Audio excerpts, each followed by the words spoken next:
Welcome to my video. I'm going to call this one the story of when I auditioned for Steve Miller, the great Steve Miller, rock musician who was the head of Steve Miller Band, which had previously been the Steve Miller Blues Band in San Francisco. So this is about 1967, and through 66 and 67, I was going from my home in the suburbs, about 17 miles south of San Francisco. I was going frequently to San Francisco to see bands in the rock halls there, the Fillmore Auditorium and the Avalon Ballroom. And I don't remember it that well, but I do remember that I saw Steve Miller Blues Band there a lot. I remember him playing the harmonica one time, and I saw them enough times to form an impression about Steve Miller Band, He was a guitarist and a singer, and he played harmonica. And when he played the harmonica, he didn't play the guitar, and he had bass drums, and he had a keyboard player, Hammond B3. And there was another guitar player, and his name was James Curly Cook.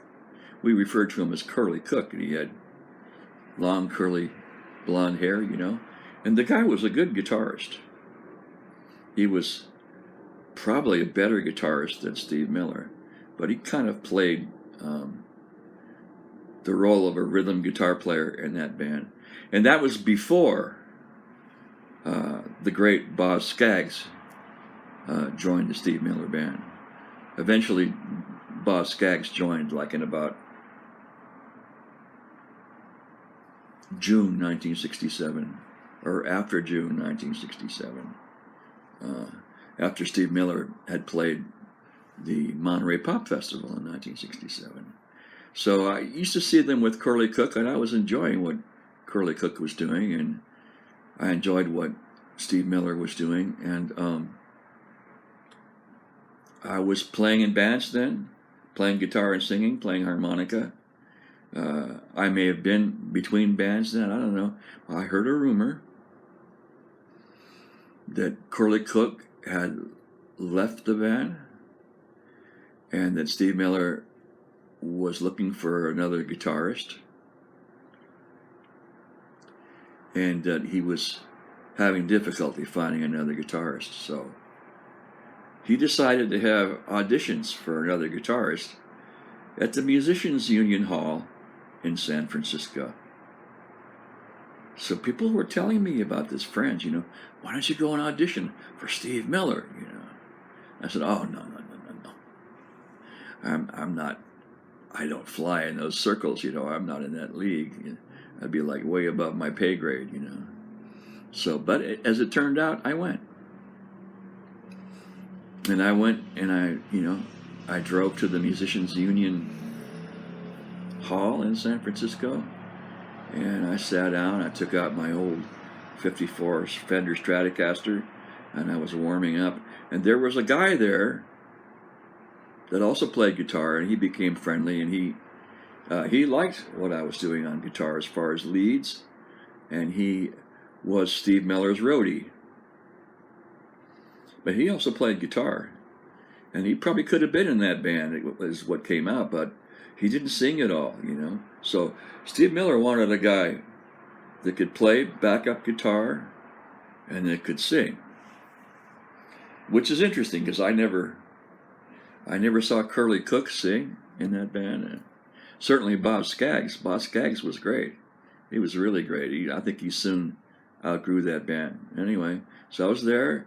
I was playing. There was kind of a buzz about that I played pretty good lead guitar. So I don't know whether if it was before me. There was something going on, and then there was that guy, that roadie guy.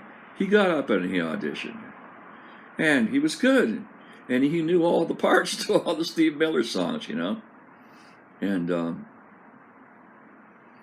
but he didn't sing. He wanted someone who could sing too. So it became my turn, and they were waiting for the bass player to show up. No bass player. So Steve Miller told me, okay, I'm going to play bass, you play guitar, and you sing, okay? And I said, all right.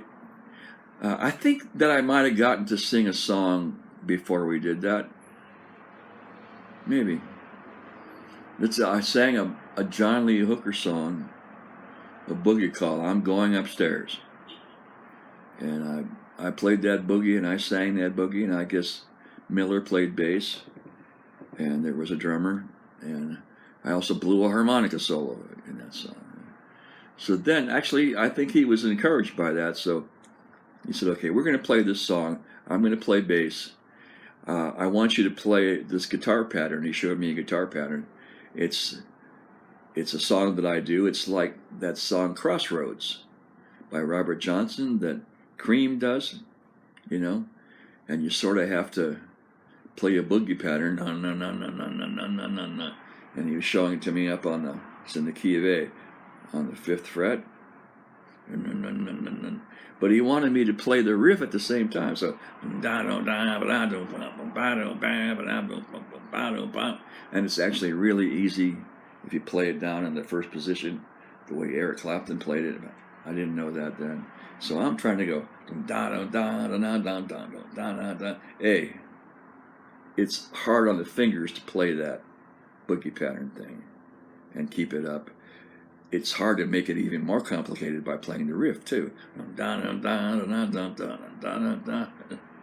to sing at the same time, So I didn't do very good at the task, And that other young guy who had auditioned and was his roadie, he say, "Oh well, yeah, man, I guess you're more into lead, than that, or something like that." And then I stuck around a while. Some other guy got up after me, and he just knocked them out. And no, it wasn't Boz Scaggs. It was a guy who had a local band called Ohm, A-U-M, Ohm, and his name was Wayne Ceballos. And I had met him before. They called him Wayne the Harp because he played harmonica too. And I remember he came to a rehearsal that I had with the band, and I was playing the Paul Butterfield Blues Band song, Blues with a Feeling. And afterwards he corrected me on some of the blowing, so that was nice. So he was there auditioning, singing and playing guitar.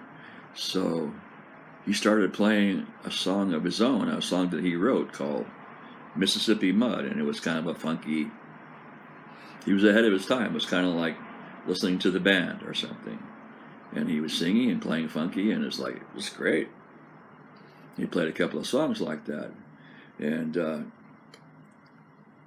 the rumor that I heard is that he didn't go in Steve Miller Band because they weren't willing to offer him the kind of money he wanted. And I think maybe he wanted an equal cut or a bigger cut, and they just weren't, So